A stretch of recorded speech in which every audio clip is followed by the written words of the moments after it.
Как выбрать микроволновую печь? Сегодня я вам расскажу все интересные особенности микроволновой печи. Также расскажу, какие неисправности могут быть с данной техникой, и также расскажу, какую именно купить. То есть разберем все полностью, потому что сейчас, если вы придете в магазин и подойдете, не дай бог, к консультанту и спросите, какую микроволновую печь мне вы посоветуете, он скажет: бери LG. LG самая лучшая микроволновая печь в мире. Бери и покупай вот именно вот эту. И вы такие: ну, в принципе, внешний вид хороший, какие-то характеристики тоже меня устраивают. Но я подумаю, через неделю все-таки получу аванс и куплю микроволновую печь. Приходите через неделю, подходите к тому же консультанту и спрашиваете, какую микроволновую печь вы мне посоветуете. Он говорит: бери Samsung, потому что Samsung, вот именно вот эта микроволновая печь самая лучшая. Вы такие: подожди, ты неделю назад говорил, что LG.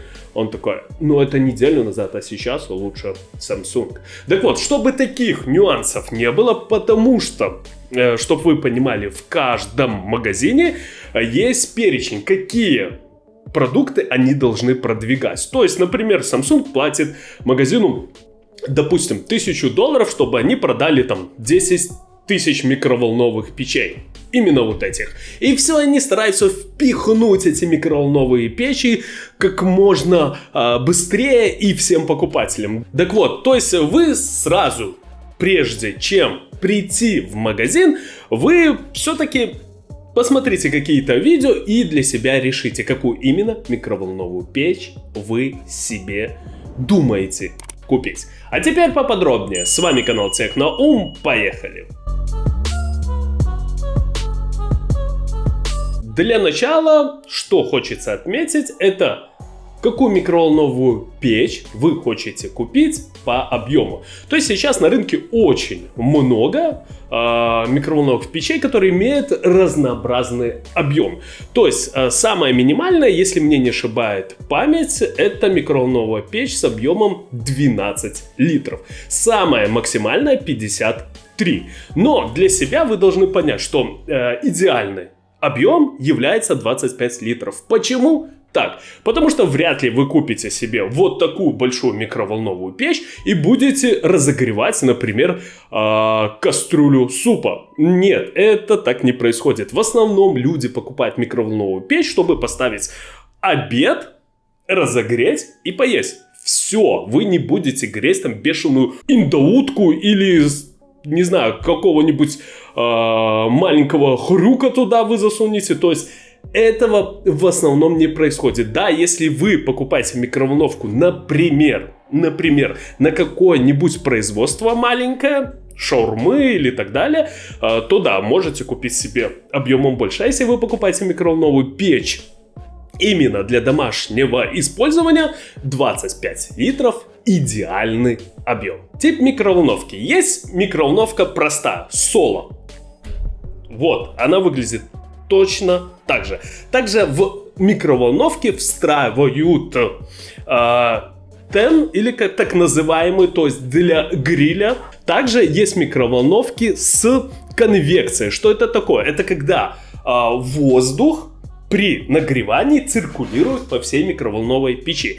Это в основном интересная особенность, но переплачивать за нее, тем более такая микроволновая печь, очень дорогая. И переплачивать не вижу вообще смысла за вот эту конвекцию. Гриль. У меня вот данная микроволновка имеет гриль. Купил я микроволновку эту где-то, ну, скажем прямо, полгода назад.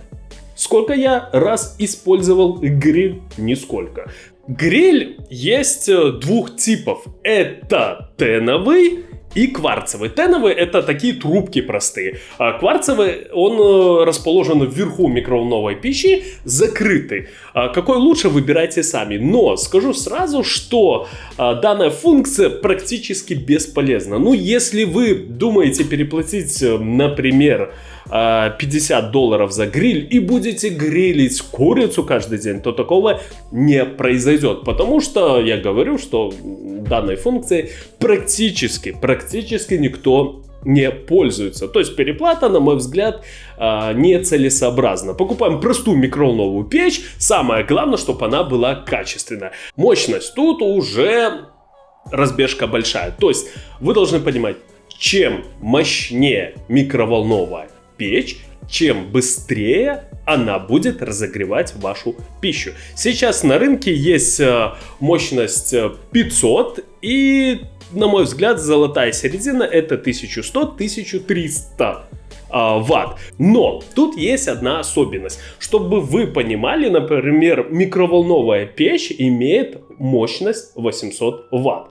Плюс у вас есть гриль. И вот эта мощность гриля прибавляется к вашей микроволновой печи. То есть вы должны понимать, если вы купите микроволновую печь 1300 ватт, то там и будет учитываться вот этот гриль. То есть мотайте себе на ус. На мой взгляд, 1200, ну это золотая середина, не сильно вас, я думаю, расстроит, если вы купите микроволновую печь 800 ватт и будете разогревать один раз в день, ну, на минуту дольше. На мой взгляд, решайте сами. Также хочу заметить, что органы управления очень важный пункт. Потому что, когда вы приходите в магазин, вы думаете, куплю я себе сенсорную панель. И буду нажимать, и будет все у меня идеально. Но самое главное, чтобы вы купили механические кнопки. Механическая панель. Что это такое? Чтобы вы понимали, во многих странах есть такой стереотип, что сенсорная панель очень надежная. Нет, никогда сенсорная панель не была надежной.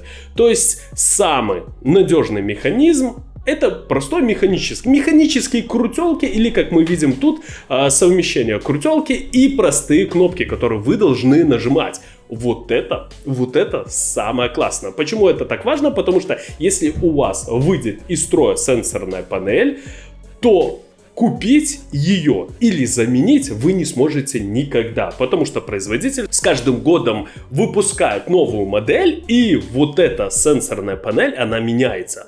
Купить у производителя именно свою модель вы никогда не сможете. Также хочу заметить, что магнетрон, который расположен внутри микроволновки, он у всех одинаковый. У всех.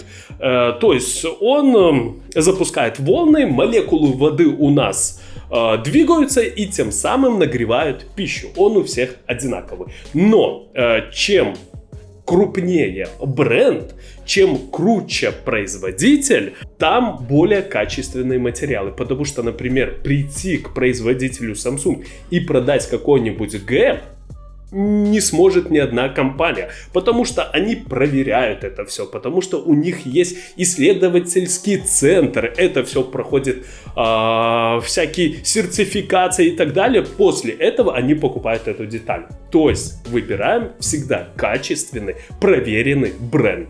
Покрытие внутри, покрытие в самой полости микроволновки. Скажу сразу, есть три покрытия. Это эмаль, это нержавеющая сталь и это по типу керамика. Самое плохое покрытие это эмаль.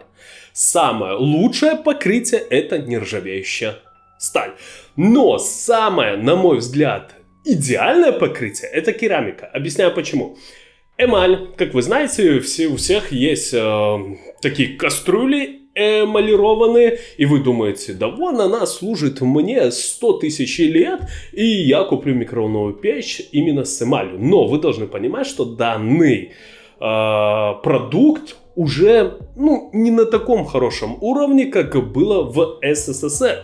И вы можете встретить сейчас много микроволновых печей БУ, когда эта эмаль отходит от корпуса микроволновой печи, и там появляется ржавчина. И это все очень-очень плохо выглядит. Также эмаль у нас желтеет. Вы должны это понимать. То есть эмаль, на мой взгляд, это самое дешевое покрытие. Если у вас нет денег, можете купить эмаль. Самое лучшее покрытие — это нержавеющая сталь. Почему? Потому что с ней вообще ничего не происходит.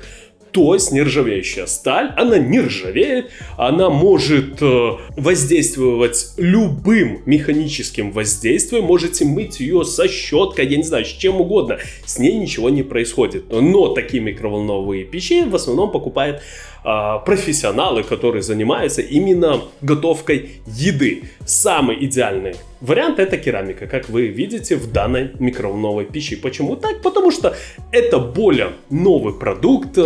Да, там уход нужен за керамикой, но не такой большой, как за эмалью. То есть керамика, на мой взгляд, самое идеальное решение в 2021 году. Также хочу заметить, что у микроволновых печей есть одна проблема. Да, она не у всех, но у дешевых образцов выходят из строя концевики. То есть, когда вы открываете вашу дверку, там есть концевики. Когда вы ее закрываете, микроволновая печь может работать. Когда вы ее открываете, микроволновая печь перестает работать. Так вот, это очень важный пункт, чтобы вы понимали, потому что все-таки микроволновая печь чуть-чуть облучает еду, чуть-чуть облучает человека. То есть, если вы откроете дверку и вам эти лучи в лицо будут направлены, это не очень и очень хорошо. То есть, вот эти концевики в дешевых микроволновых печах очень и очень частая проблема, которую вы можете встретить. И также хочу заметить, что у микроволновых печей есть ручка для открывания дверки, есть кнопка. Что выбрать, решайте сами. На мой взгляд, это все только выбор вас. То есть, что вам нравится, то и покупайте. Но от себя хочу сказать, что микроволновая печь нужна в основном, чтобы разогреть маленькую порцию пищи. Вы не будете там разогревать, например, как я говорил ранее, кабана. Так вот, покупаем 25 литров объем, это итог, можно сказать. Покупаем панель, у нас должна быть обязательно механическая или совмещенная, то есть механическая и кнопочки, которые нажимаются, не сенсорные, потому что если у вас сенсор выйдет из строя, вы микроволновую печь можете куда-то выкинуть. Также, что хочу сказать, покрытие внутри у нас должно быть обязательно керамическое, лучше нержавеющая сталь. Но деньги все-таки решают все. Также хочу заметить, что в основном люди покупают микроволновую печь по внешнему виду. То есть вы приходите в магазин и думаете: вау, какая микроволновая печь красивая, куплю я ее. Но нет, обращайте именно на вот эти нюансы, которые я вам рассказал в видео. Самое главное, вы должны понимать, что не стоит тратить деньги на лишние опции, потому что даже в нашей микроволновке в данном случае есть всевозможные функции, которые подогревают еду быстро, устранение запахов после того, как вы приготовили пищу. В основном в микроволновых печах установлено много-много лишних опций, и за них нужно платить, за них вы платите, когда вы покупаете.